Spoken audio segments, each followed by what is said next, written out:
The second I leaned over and planted a kiss on Brandon's cheek, right there at the family dinner table, I thought I'd bought us more time. My heart hammered as his mother, Mrs. Hargrove, clapped her hands in delight, already whispering about how perfect we looked together and planning our next date. But when my eyes met Taylor's across the flickering candlelight, the raw hurt and betrayal flashing in her gaze hit me like a physical blow. This was supposed to be the perfect cover, flirting with her older brother to throw off the growing suspicions about us in their strict church-going family. How could one fake gesture unravel everything so fast? It had started innocently enough 3 months ago when Taylor and I met in our college literature class back in Atlanta. She was the quiet, golden-haired girl with the warm smile that lit up the room, the kind of person who volunteered at the local shelter on weekends and quoted Bible verses without sounding preachy. I was Destiny, the outgoing marketing major from Chicago, new to Georgia and its conservative small-town vibes. We bonded over shared notes and late-night study sessions that quickly turned into something deeper. Our first real conversation happened after a particularly stressful exam week, when we ended up talking for hours in the campus coffee shop about dreams and fears. She told me how her parents expected her to marry a good Christian boy and carry on the family name. I told her how my own folks back home still sent me articles about the right path. Neither of us said the words that night, but the spark was there, undeniable and terrifying in a place where family reputation meant everything. Taylor's family was the epitome of traditional Southern life. Her father, a deacon at the local Baptist church, ran a successful construction business that employed half the town. Her mother organized every potluck and prayer circle, her smile always warm but her eyes sharp enough to spot any deviation from the script.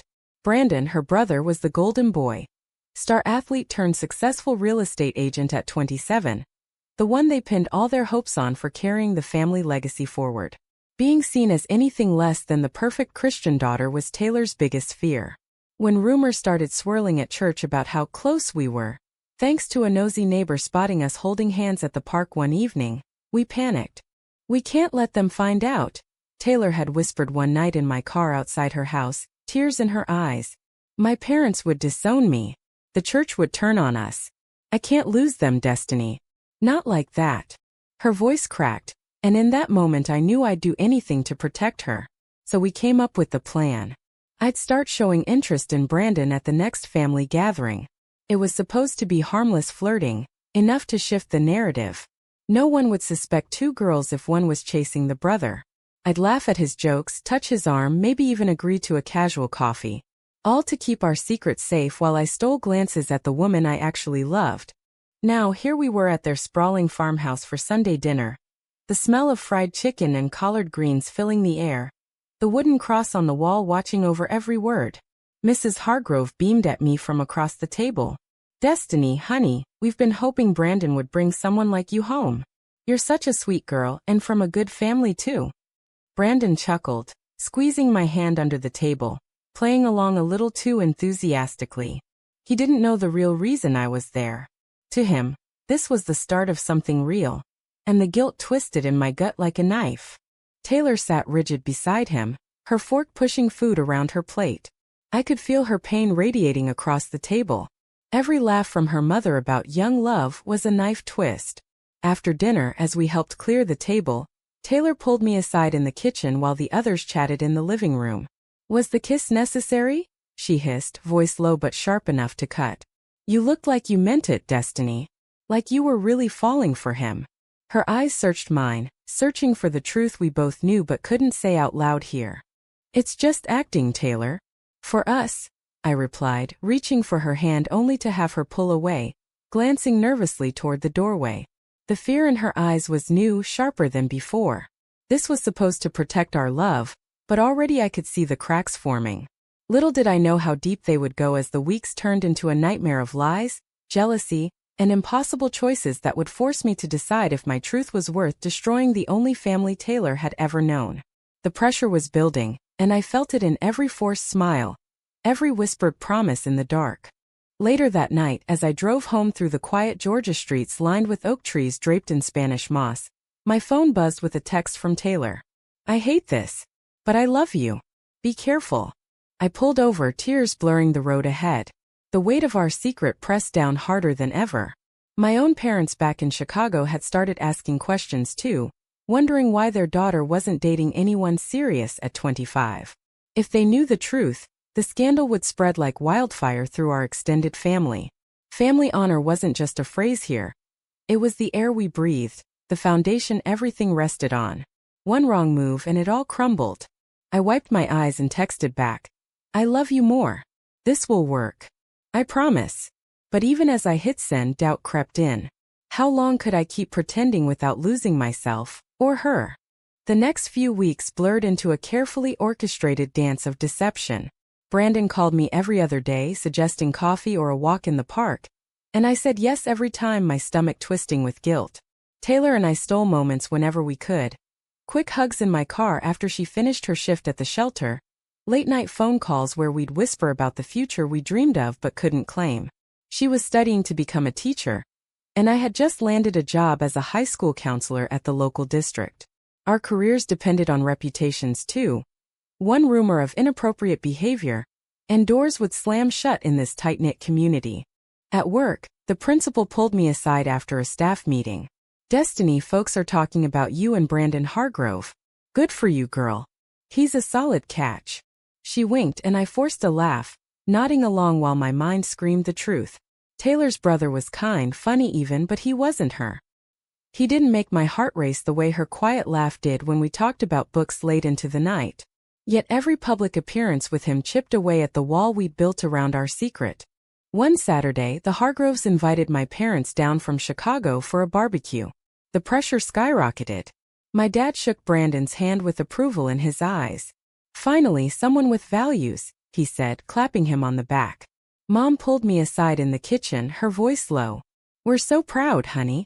After all that time alone, this is what we've prayed for." I smiled through the lie, but inside I was breaking. Taylor watched from across the yard, her face pale as she helped her mother with the potato salad. When our eyes met, she mouthed, "I'm sorry," and it nearly undid me. That night, after everyone left, Taylor and I met at our spot by the river, hidden from prying eyes. She cried in my arms, "I can't keep watching you with him. It hurts too much." Her words cut deep because I felt the same pain every time I laughed at one of Brandon's jokes.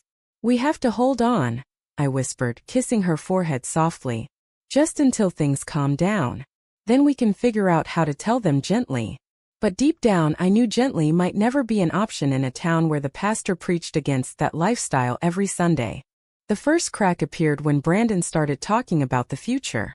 Over dinner one evening he took my hand and said, "Destiny, I think we could be really good together. My family loves you already." Taylor was there, silent, her fork clattering against her plate. Later in the hallway she confronted me. "Are you enjoying this? The way he looks at you." Her voice trembled with jealousy and fear. "Taylor, no," I begged. "It's all for us. You know that."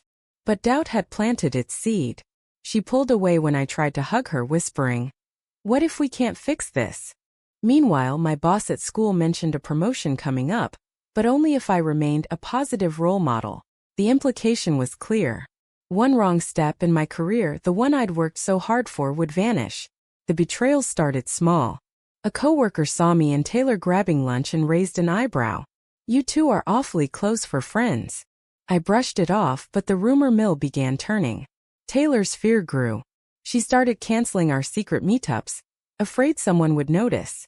"I can't lose my family, Destiny. They're all I have." Her words stung because I knew she was right. In this world, family honor came first, and I was the threat tearing it apart. The tension built like a storm on the horizon.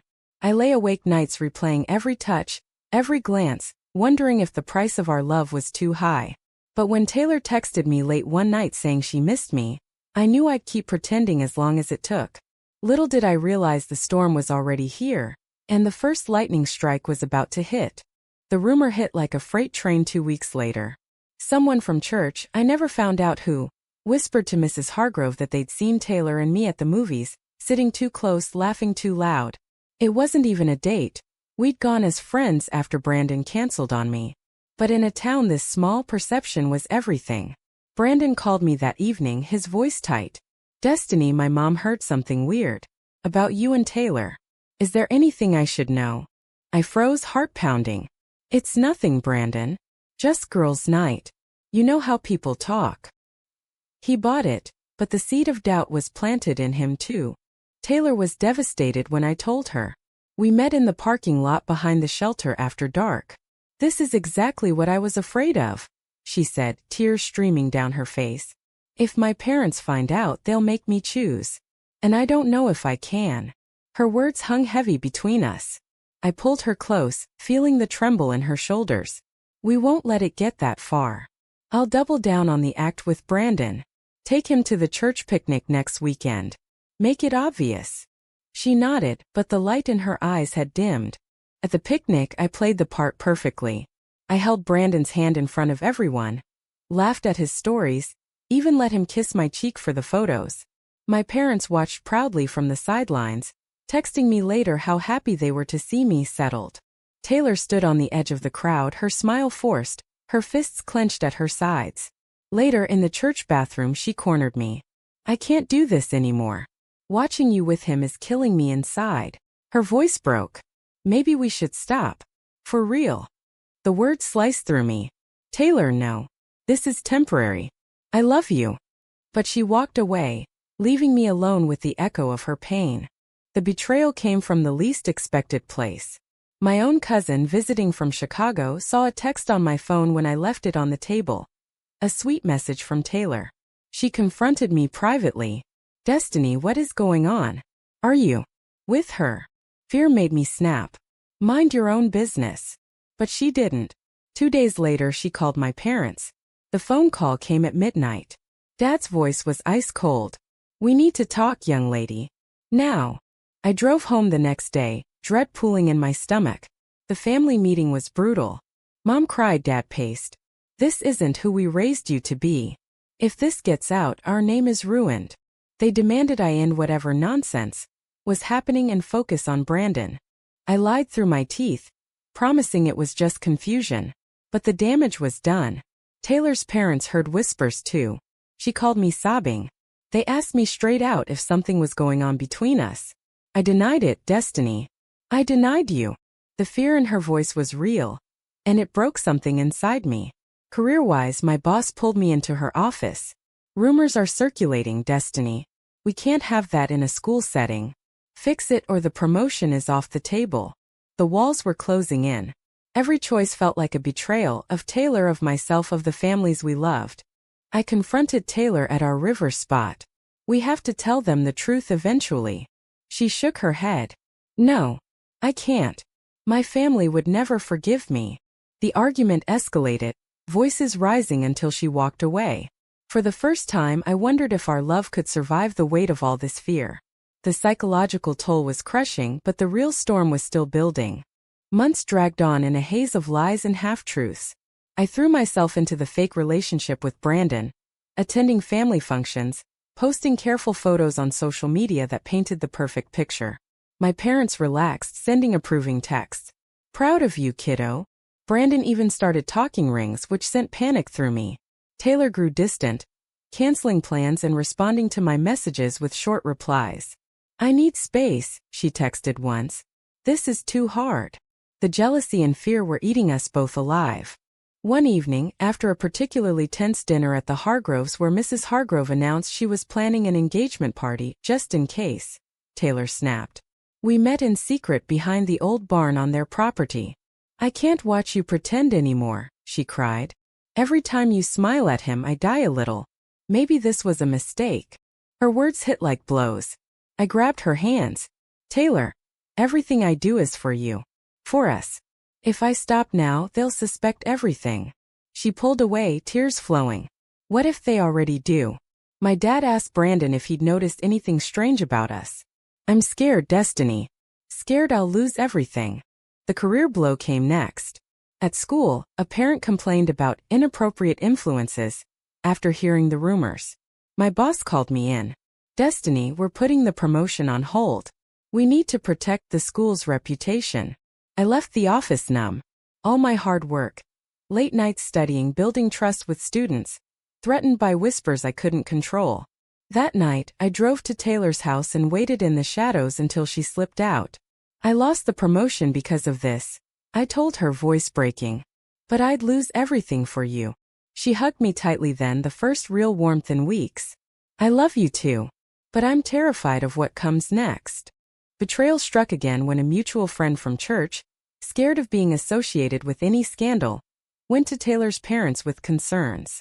They confronted her that same night. Taylor called me afterward, voice shaking. They said if there's any truth to it, they'll cut me off. No more college support, no inheritance, nothing. I denied everything again, Destiny. I denied us. The guilt crushed me. I had dragged her into this, and now she was paying the price. My own family doubled down, inviting Brandon over for dinner without me knowing. He's a keeper, Mom said on the phone. Don't let this slip away. The confrontations grew sharper. Taylor and I argued in hushed tones during a group hike.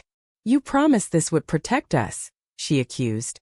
Instead, it's tearing me apart. I shot back. And what about me? I'm losing my career, my parents' trust. We parted angry, but the love lingered. That weekend, Brandon proposed a weekend trip, just the two of us. I agreed to keep the cover alive, but the night before, Taylor showed up at my apartment. Don't go, she begged. Stay with me.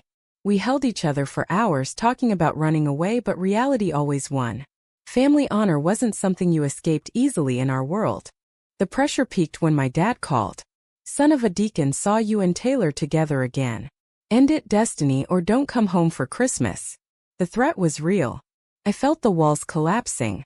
Every day was a choice between the woman I loved and the life I'd been raised to value. The psychological war inside me raged nonstop. Was my happiness worth destroying the people who raised us? The breaking point arrived at the annual church harvest festival.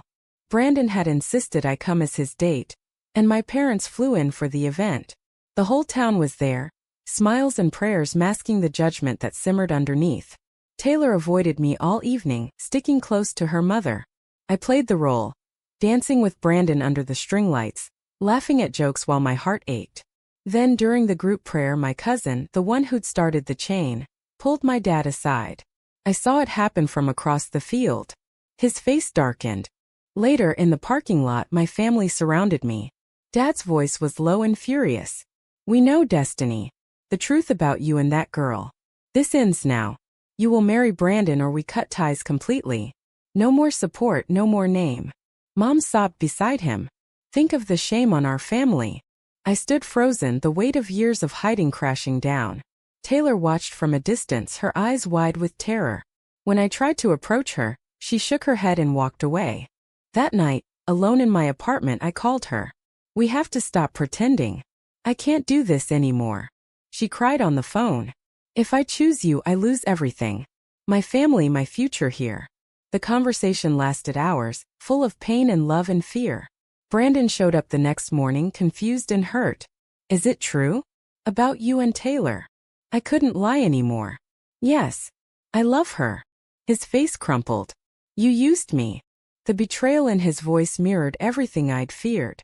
He left without another word, and I knew the news would spread like wildfire. My boss called an emergency meeting.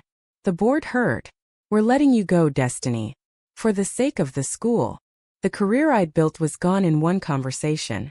Taylor's parents banned her from seeing me, threatening to disown her if she didn't comply. She came to me one last time, tears streaming. I can't choose. Not yet. But the clock was ticking. The town gossip reached fever pitch. My phone buzzed nonstop with messages from relatives demanding explanations. The irreversible moment loomed. I had to decide.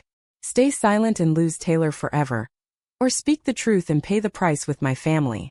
I spent the night pacing, replaying every memory. The laughs, the tears, the way Taylor's hand fit perfectly in mine. Family honor had dictated my life for too long. The next morning I knew what I had to do. I called the family meeting myself. At the Hargrove house, with both our families gathered, I stood in the living room and spoke the words that changed everything. I'm in love with Taylor. She's the one I've always wanted. The pretending with Brandon was to hide it, but I can't lie anymore. This is who I am. The room exploded. Dad shouted, Mrs. Hargrove gasped. Brandon stormed out. Taylor stood beside me, trembling, but when she took my hand publicly for the first time, I knew she had chosen to. I love her, she said quietly. And I'm tired of hiding. The consequences hit immediately. My parents left without a word, cutting off all contact. You've shamed us beyond repair, Dad said at the door. Taylor's family disowned her on the spot, revoking any financial support. My job was already gone, and new doors slammed shut as the scandal spread through the community. We moved to a small apartment in Atlanta, starting over with nothing but each other. Friends vanished. Holidays passed in silence. The pain was constant. Phone calls unanswered. Family photos removed from walls. Yet in quiet moments, Taylor and I rebuilt. We found new jobs, smaller ones but honest. We attended support groups for others like us, learning that truth carried its own strength. Our love deepened through the fire, no longer hidden but celebrated in small ways. Walks in the park, shared meals, whispered dreams of a future without fear. Still, the loss lingered. Some nights Taylor cried for her family. I held her, wondering if the price was too steep. Months later, a letter arrived from my mother. It wasn't forgiveness but a crack in the wall. An invitation to talk. Taylor's brother Brandon reached out too, angry but willing to listen. Healing was slow, messy, and far from complete. The irreversible decision had cost us dearly, but it had also set us free. Was it worth sacrificing family honor for the truth of who we are? True or false?